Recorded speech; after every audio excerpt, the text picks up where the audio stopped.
Joypurhat girls cadet কলেজের প্রাক্তন ক্যাডেটদের পুনর্মিলনী অনুষ্ঠানে শুক্রবার অংশ নেন সেনাপ্রধান জেনারেল ওয়াকারুজ্জামান। সেনাপ্রধান বলেন, পড়াশোনা করে রাষ্ট্রের গুরুত্বপূর্ণ দায়িত্বে বসলেও অনেকে নৈতিকতার অভাবে ভালো কাজ করতে পারে না। সবাইকে ভালো মানুষ হয়ে নৈতিকতার সঙ্গে দায়িত্ব পালনের আহ্বান জানান তিনি।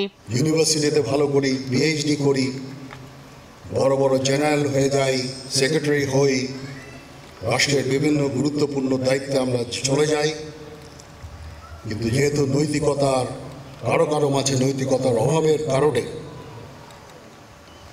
আমরা খুব একটা ভালো কাজ করতে পারি না। সেই নৈতিকতা হচ্ছে অত্যন্ত গুরুত্বপূর্ণ। এ সময় 50 ভাগ নারীর দেশে তাদের বাদ দিয়ে উন্নয়নের চিন্তা করা ভুল হবে বলে মন্তব্য করেন সেনাপ্রধান। এ সময় নারীর নেতৃত্ব ও ক্ষমতায়ন সুদৃঢ় করতে সবাই মিলে কাজ করতে হবে বলেও জানান তিনি। দেশ জাতি গঠনে কাজ করে যাবে।